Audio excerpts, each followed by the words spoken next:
everybody. I'm Kay Helm, and this is the Your Voice podcast. Find your voice, tell your story, change the world. Each week, I interview someone about the way in which they live or tell their story. And this week, my guest is Katie Hornor.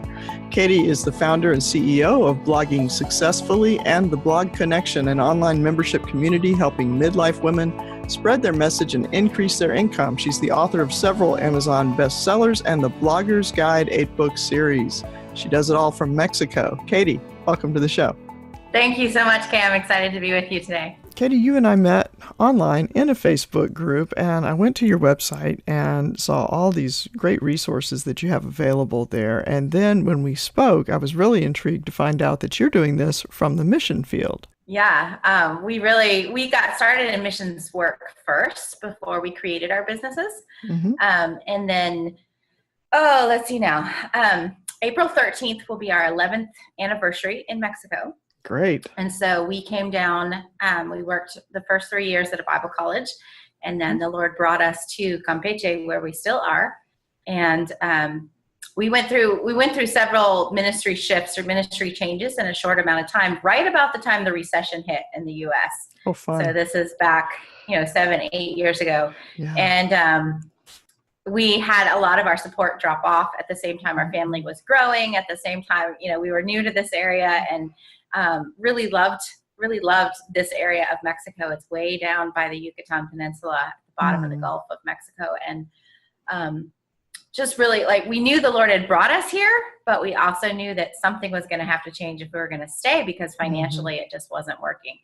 And so we started our heart was here. Our heart was definitely not to go back to the U.S. and be a normal Christian with a job and church on the weekends. We really loved what we were doing, and we didn't know what else the Lord might have for us. And so we started looking at ways that we could create our own support. Paul was a tent maker. That's right. And he made tents and sold them and witnessed to people while he did it. And that provided for more of his journeys. And so we kind of opted to change from the just, ministry donation dependent to more of a tent maker. And what can we do? And we were homeschooling, and I'm a trained educator.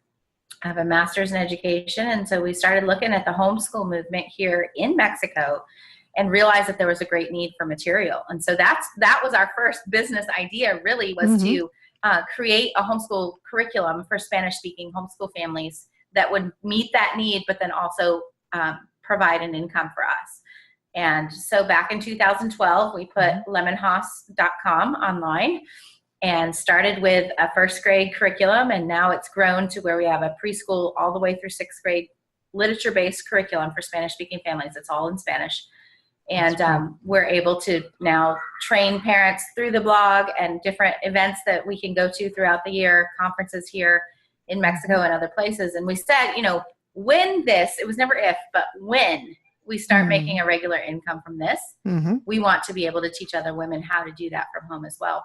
Yeah. And I say other women because I'm primarily the public face of our business. My husband is definitely the CEO, and he is definitely the one who has the last call on all the decisions. And he handles a lot of stuff behind the scenes that people don't even realize happens, but I end up being the one who is teaching and, kind of in the front face. And so 2015, I believe it was, the Lord allowed us then to start Blogging Successfully and the Blog Connection, and then begin to help other women learn how to do business online and also make an income for their families while spreading that message that the Lord has given them. That's great. I want to go back to one of the very first things you said there, where you identified a need that you then filled, because that's really a key thing in starting a business. So what, did you have a process where you were looking for something, or did that just kind of come to you? Well, we started out one semester in particular. We were homeschooling 3 of our own children, along with 3 of a friend's, a national pastor's family, had 3 children. And so we kind of came together for a semester to homeschool together. And the original thought was maybe the Lord wants us to open a Christian school here, a private school. But after a semester, we realized that probably was not the way the Lord was directing us.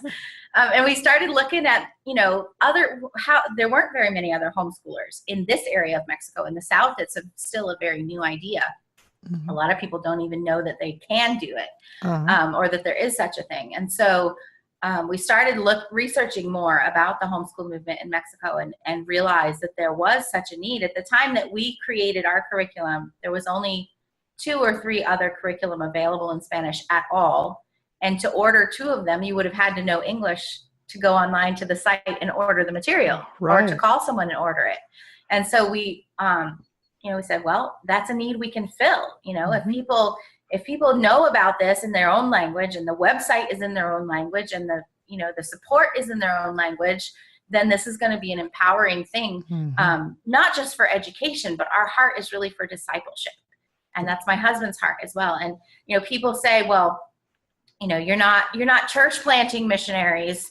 So, in some people's minds, it doesn't really count as ministry. But my husband says, do you know how many families we're helping every year make that decision to disciple their kids, not just educate them, but to disciple them, to bring them home away from those influences, and to pour into them themselves with everyday instruction in the secular and the education, but also in the Word of God.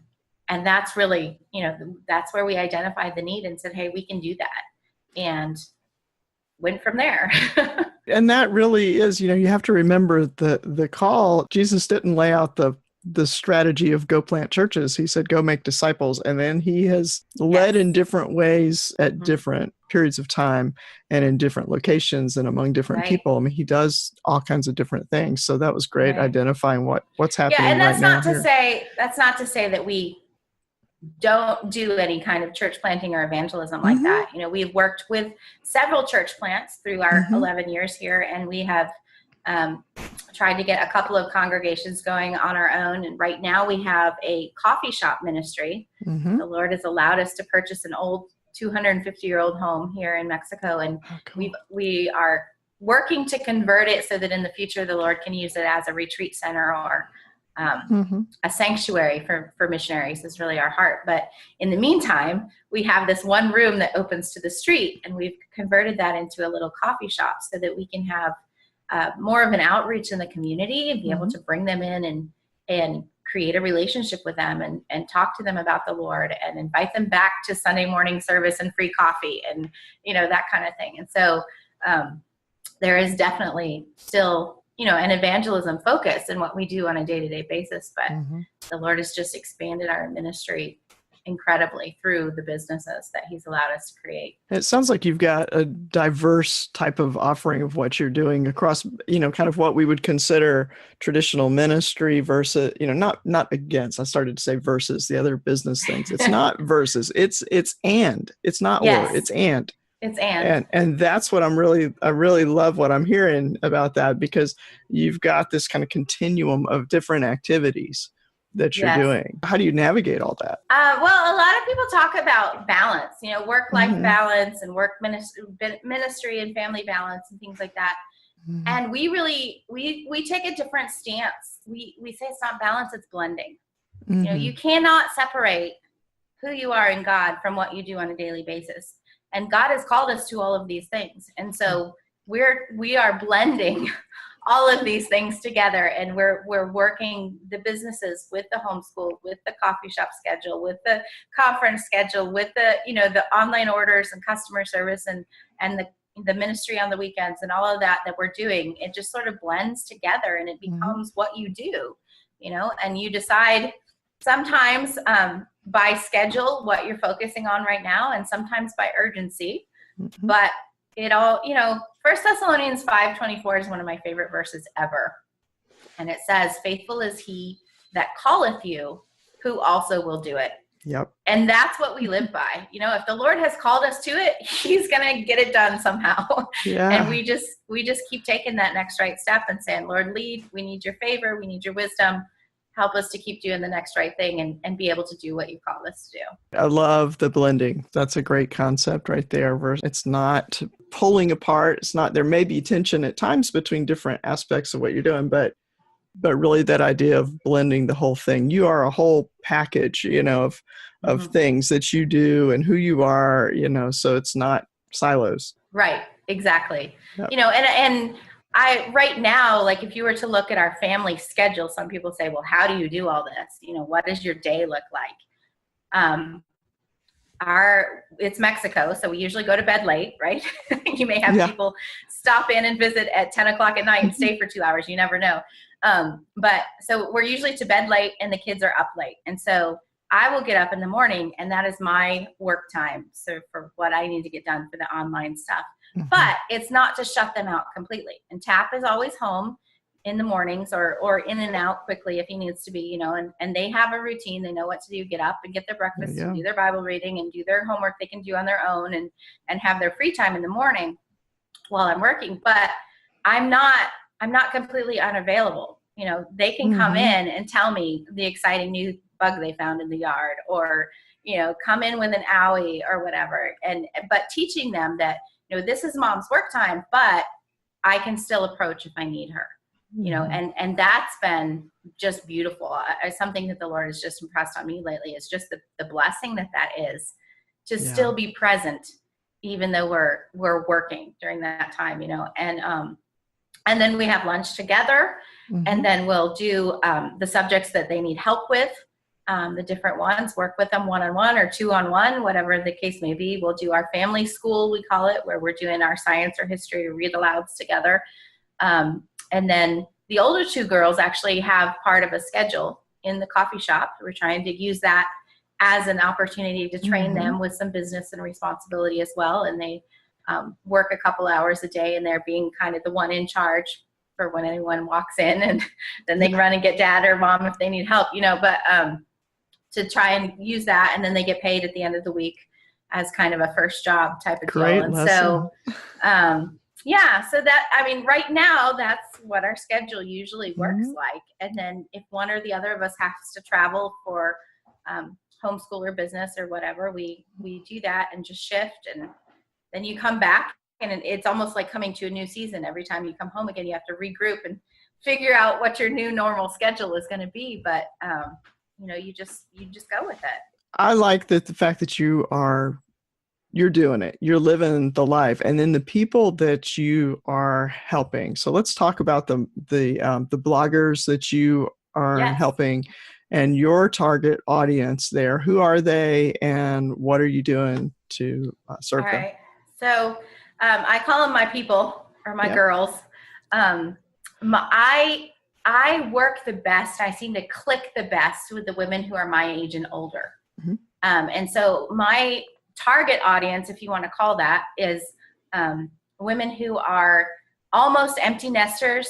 Their kids are almost out of school, or maybe they are out of school, starting to leave the home, and or the women who are looking to retire. And so they have the maturity, they have a message, but a lot of times they lack the technical skills to get it out there, or they lack the business and marketing side of it, or they don't really know what to do to navigate this whole millennial world of online. And, you know, I'm old enough that I can remember not having cell phones, and but I'm young enough that I know the tech and I can speak the millennial marketing language. And so that experience helps me to be the bridge for these ladies that empowers them to be able to get that message out there. You know, that tech issue is not a big deal if you've got somebody who can walk you through it step by step and explain it.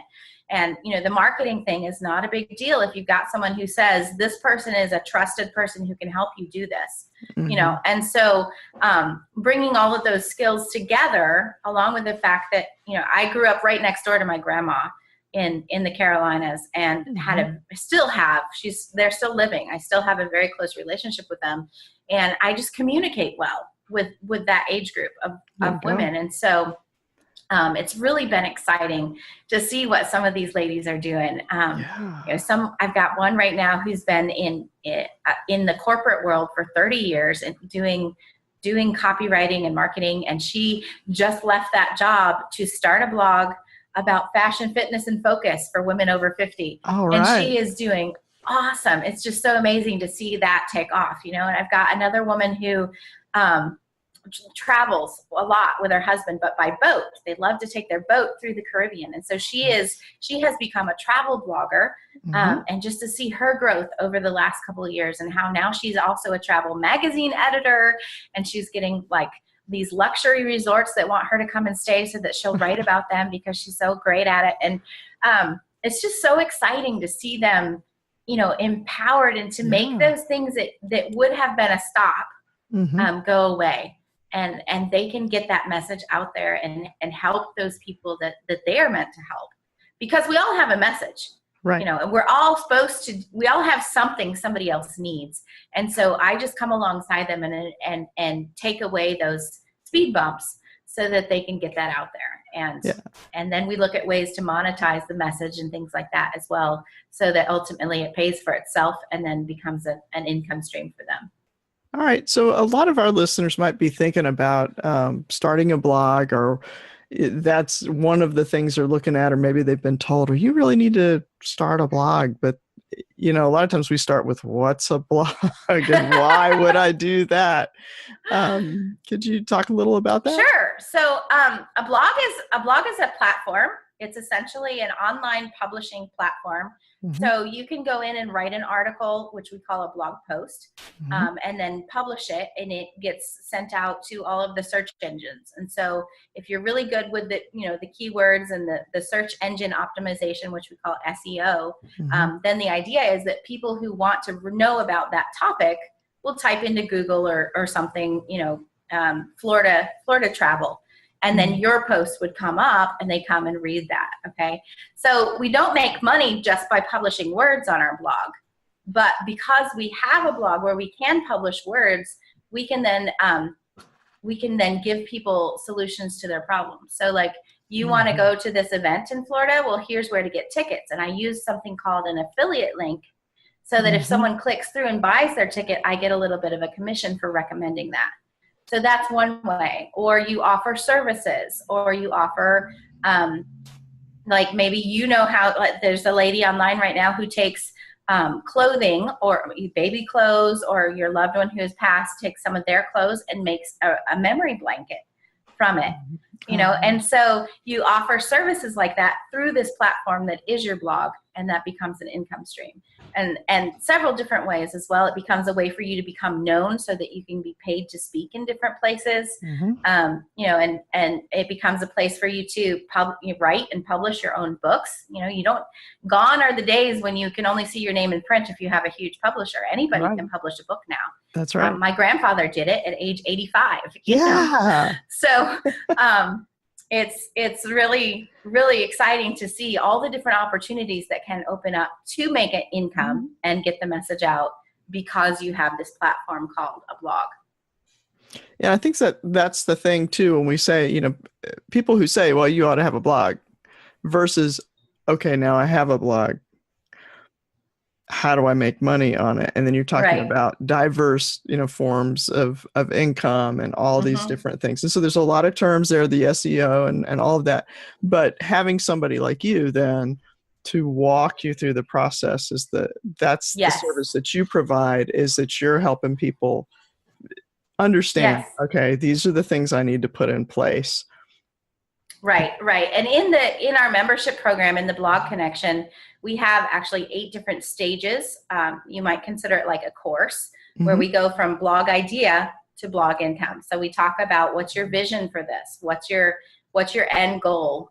What's your topic? Who are the people that are also serving answers to these people that you can network with and work together on things? Getting your blog up and running, how to publish things, what is an affiliate link, how do I do that, how do I start making money other ways, how do I create a product? And so we walk you through all those different things in the material. But then we also have a Facebook group where they have 24/7 access to me and the other members of the Blog Connection for questions, because we all started in the same place. We all had to find out, what's an affiliate link? We all ask the same things. And so whether it's me or whether it's another member answering, they can get questions answered there any time of day or night. And we do have some live coaching and some different special things that we do there each month as well. And so that becomes a really safe community for a lot of these ladies to join. Their kids may not understand what blogging is. Their husband doesn't have a clue, and extended family just looks at you like you're weird, right?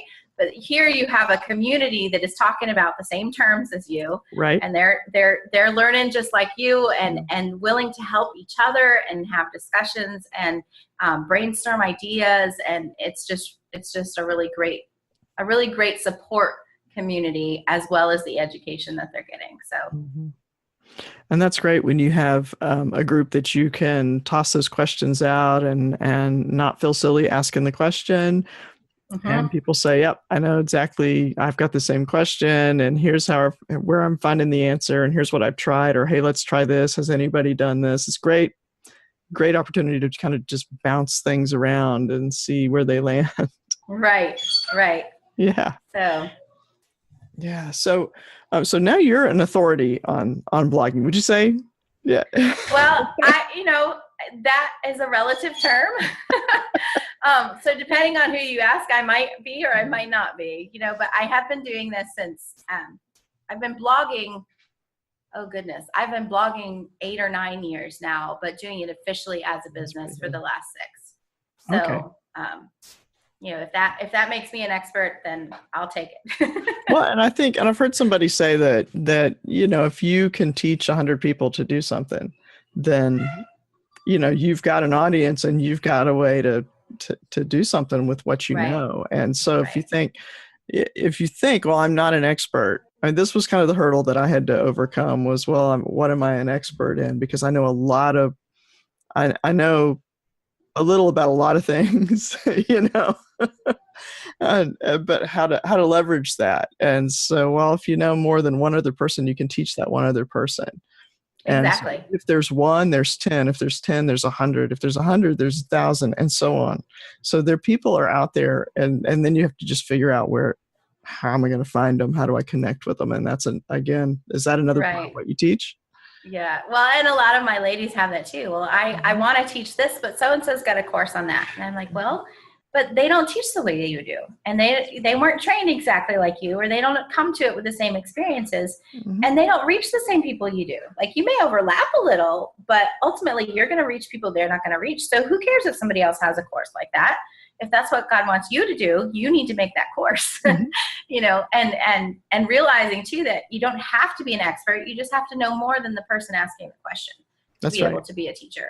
And, really the true test, even in homeschooling, I tell my parents all the time, you don't need a written test or a check the ABCD answer to know if your child knows this. The true test of if they've learned the material is that they can teach it to someone else. Yeah. So give them opportunities to do that.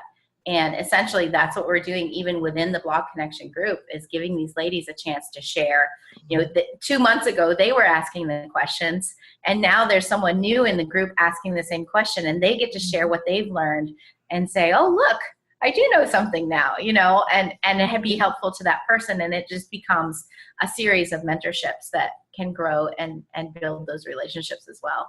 That's exciting when it begins to replicate itself, and it's not a formula that people are following, but it's enough of a framework and a community that you've built that you have this space where the answers can happen, the answers can come. Right. And it's interesting that you say formula, because I am very much a type A, take charge person. And I struggled for several years in learning this online business. I had a lot of business training in the background and growing up with my dad and my grandpa, who are entrepreneurs, but I had to learn a lot of the online business and marketing on my own. And I got frustrated over and over and over again that 2 + 2 didn't equal 4. Because in the online world, there are so many variables. There are so many things that you bring to this particular topic of experience and training, and the people you're reaching, and the people who follow you and the experience they're bringing to it. Like, there are so many variables that you almost can't have an exact formula, but you can have a strategy. And you can say, well, what did you do? And see if there's something that someone else has done that you can take and personalize to your situation and the people you're serving to be able to make things work. And while that's frustrating, it's also part of the fun, because everyone gets to do it in an individual way. And that's that's something that I've learned. And I would say to someone who starts is don't look for a formula, look for a strategy. What are some of the misconceptions that you see people coming in with who are trying to get started? That this is going to be a quick thing. A lot of people think that blogging is like an overnight success story. And I just heard someone say, yeah, I was it took me 10 years to be an overnight success. Yeah. It's not a get rich quick scheme. It's not winning the lottery from day one to day two. It takes work. I mean, it's a job just like anything else. And if you're going to be successful at it, you need to see it as a business. And for a lot of my ladies, they've been blogging maybe for several years, but it's been a hobby. And so part of what I do is to help them train their thinking into this is a business. And so as a business for yourself, with you being the boss, you need to have work hours and you need to keep those appointments with yourself, and you need to have expenses and income that is separate from personal monies. And you need to really look at it and treat it like a business, because if you don't, it's not going to go anywhere for you. You have to really be intentional with that. I mean, set your goals. Like, how much do you want to be making in 3 months' time? What are you going to do to do that? Are you going to create a product? Are you going to do better promotion or more promotion of a product you already have? Are you going to bring on new affiliates? We need to have a plan. We can't, another one of my blogging friends says, hope is not a marketing plan. Yeah. You can't just say, well, I hope I'm there in 3 months. No, we have to actually set some goals and set some action steps, give ourselves some deadlines, get accountability if we need it. And, and that's what I do with the ladies in the group or with my private coaching clients, is to be able to say, okay, do you want accountability? All right, then let's set these deadlines and I'll check in with you and see where we are on that date. And then if you're not there, we've got to reevaluate and reset some deadlines, and just to help keep people on track, because especially if you've never really worked outside the home before, I think many of these women have been stay-at-home moms just dedicated to raising their children.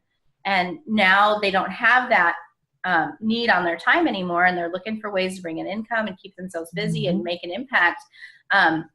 But they've not necessarily had to set those goals and deadlines for themselves in that way. And so helping them with the accountability factor and things like that has been really big. I think with the deadlines and the making sure that you are treating it like a business are huge things. And then the multiple streams. Yes, the multiple streams of income. Can you speak to that a little bit? Sure.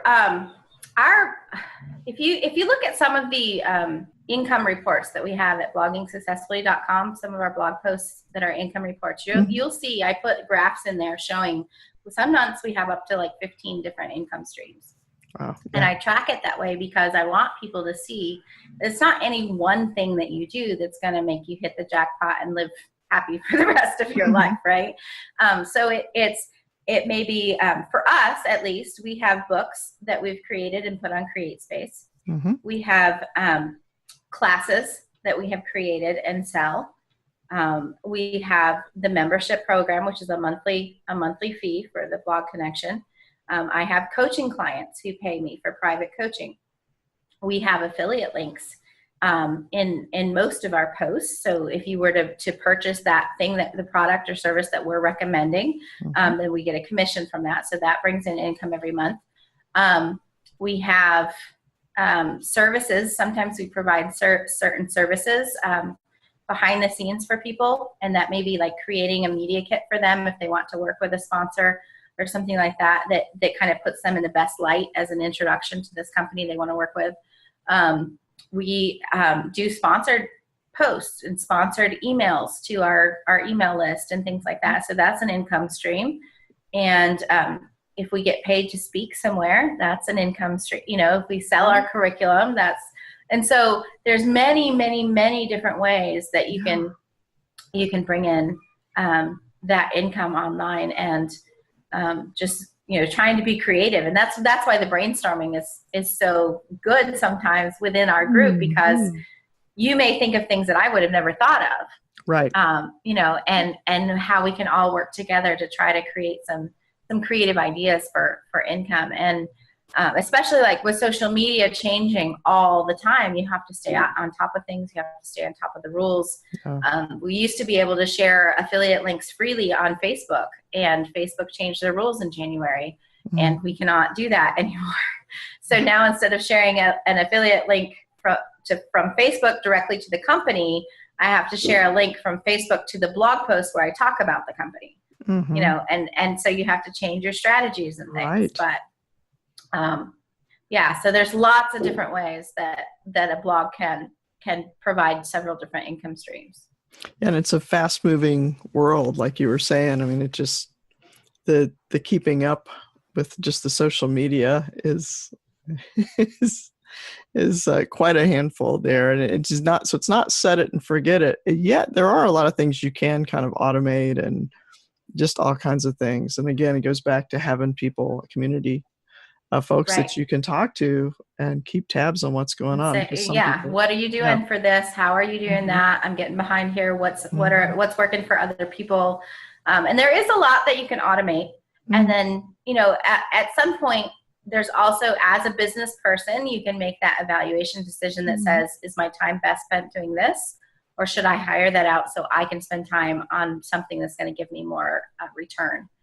And so at that point, you know, there are people who do services for other people as part of their income stream, and you can hire them to handle some of your social media or things like that. So that's exciting to see people get to that point as well. And there really is a growing economy, and I don't know if we really have a name for it, but all of these different services that really support a lot of the people that are managing the social media and people that are providing transcription services and in your case, translating and things like that, I'm sure would be needed. And, you know, emails and writing sales copy, all of that kind of thing. So. Yeah, there are all kinds of service providers. People who do a lot of the general work or know how to do lots of different things are generally called a VA, which stands for virtual assistant. So it'd be like having an office manager, but they're working remotely. They're working wherever they live. And they may serve multiple people with the things that they do. And so currently we have a translator who works to help translate the blog posts for Lemon Haas. We have, and that's fabulous too. That's a collaboration effort. I have got like 10 or 12 different homeschool bloggers who blog in English who have given us permission we pay to get their blog posts translated. And then we are able to post that on our Spanish Lemon Haas site, giving a link back to the original in English. So they're still getting credit in the search engine world. Right. But then we have that content and we just pay to translate it instead of paying someone to come up with something off the top of their head and write it new, and are able to publish that. And so that was a rabbit trail, but we have the translator. We have someone who helps with editing, moving it from a Google Doc into the WordPress and getting it ready to publish. We have someone who helps us with a couple of our social media accounts, Pinterest, Twitter, and Instagram, different accounts that need different attention at different times. We kind of move those around. So, and then there may be others who do want, a service here and there. If we need something fixed on the website that's too technical for my husband, you call someone in and buy an hour of their time to do this for you. And it makes it so much easier when you're connected to that community who has multiple and varied talents. Yeah, and you have different people specializing in the different things. What are 3 key things that you need to have to succeed as a blogger? Guts. I would say number 1 is guts. And I tell my girls all the time, if God has called you to do this, you don't let anybody tell you no. I mean, obviously your husband, you have to have your husband on board if you have a husband, right? That head of the home.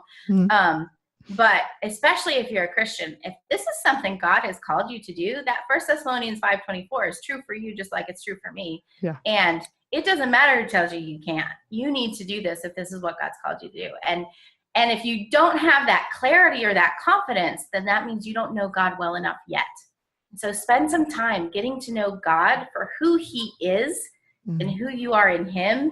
And that will give you much clarity and confidence to be able to move forward with what he's calling you to do. And people said we couldn't go to Mexico on 50% support 11 years ago, and the Lord did it. And people said, when I was in college, you're an education major, you can't possibly have 2 minors.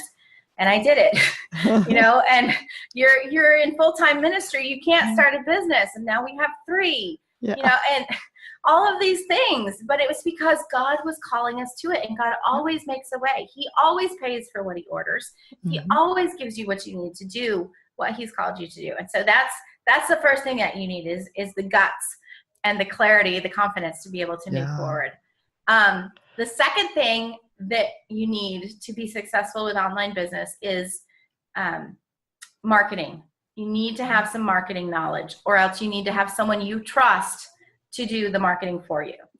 And that was something that I lacked when I began, and I spent more time learning the technical at the beginning than I did the marketing.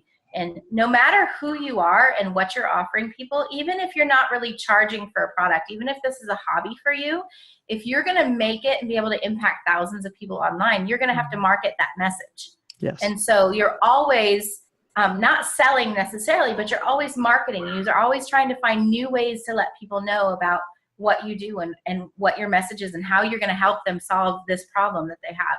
And so I would strongly advise everyone to learn as much as you can about marketing. It's not a dirty word. It just means the way to let people know about what you have to offer them. The way to let people know how you can help them. And so that would be number 2. Number 3, I think, would be to keep God center. Especially as a Christian in business, it's so easy to get distracted by those big goals or to get distracted by what someone else is doing or someone else's successes.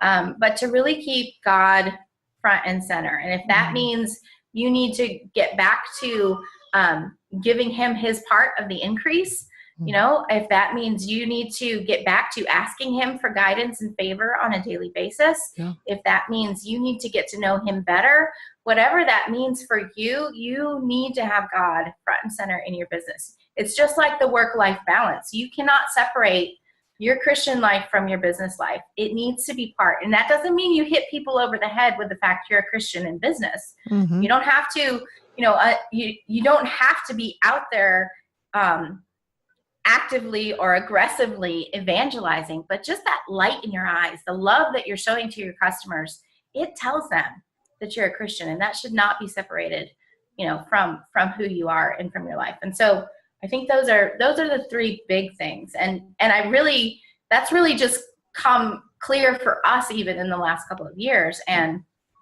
just recently I had some of my coaching clients, and we're spending half of our time talking about business and the other half really with counseling and, asking things about the Christian life, the Christian, what should I do? And these problems and things that were more personal than business. And some of them said, I just really wish I knew what God wanted, what he wanted for my business.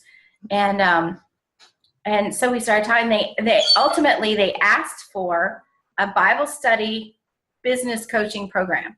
All right. And so we put it together for them, and we're almost to the middle of this program with 9 ladies in this first beta group. We're calling it doing business, with God. And so we have a business text that is based on biblical principles, and then we have a Bible study text that is all about getting to know God.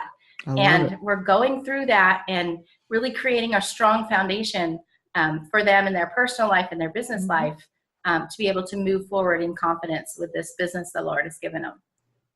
I love it. I think that's great, because that's kind of my heart is business, but how do you bring that kingdom in, as not a separate thing or an add-on, but it's it's part of the flow. Right. And people know. I mean, I was recently at a large secular business event, and just in the course of conversation with people that you meet, I had multiple opportunities to share the gospel with people. And not because I was saying, hey, are you a Christian, right? But because they were saying, well, what do you believe about Jesus? You know, or how is what you believe different from what I believe? Like, they know, they can sense it, and it makes them curious because they see Jesus in you. And so that's big. Don't be afraid to blend, you know, your Christian walk with your business. Yeah. And that goes back to that original thing that we were talking about in the beginning, where, you know, the difference between, you know, ministry and business and versus blending it. If you were kind of just staying within those ministry boundaries that are more traditional lines and just kind of doing the church work. I'm trying to be real careful that I'm not building too high a fence there, but you know, where we have these this separation in our mind, kind of the ministry life or Christian life, and my spiritual life, you know, versus my real life or my business life or my public walk. But see, now you're exposed to people, and people are exposed to you that you wouldn't have met staying within the church walls or staying within kind of the Christian world. I think it's a really important thing, especially at this point in history for us as Christians, is we need to realize that it is that whole life type of thing. Yeah. I mean, we talk about it being relationship marketing. It's also relationship evangelism. Yeah. You know, people, we were in, we actually had a period of time, like 3 years, that we were trying to raise up a congregation from nothing. And this one neighborhood, we went door to door. I mean, we knocked on almost every single door in those, you know, 500 house area in this neighborhood. And people didn't want to hear it. They didn't want to, you know, every Sunday, 3 years, every single Sunday. And it's just us, you know, and your kids are saying, why are we going to church again? Nobody comes any. You know, it's like, well, this is what God's called us to do. And we don't have to, it's not our job to save them. God does the saving, but we have to be out there witnessing and inviting and being there for them if they want to come. You know, we have to be faithful with that.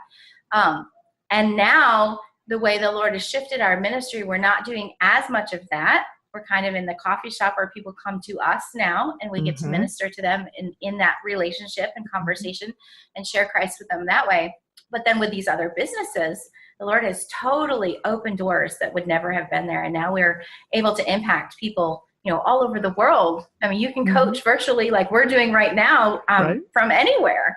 And, you know, just the amazing opportunities that we've had to counsel and to witness and to share Christ and encourage believers. And it's just been an amazing thing to see the Lord open doors in ways that we never expected before we had the business. And that's our job, really, is to just be obedient to what he's doing with us at that time. Yep. Do the next right thing. Well, Katie, I think that wraps it up for us, unless you have anything else to add. I would just invite people to come check us out. If you want to see our ministry page, it's at tkhornor, HORNOR.com. And you can see the different things that we're doing. If you want to come visit Campeche, let us know. But the blogging can be found at theblogconnection.com if you're interested in the membership.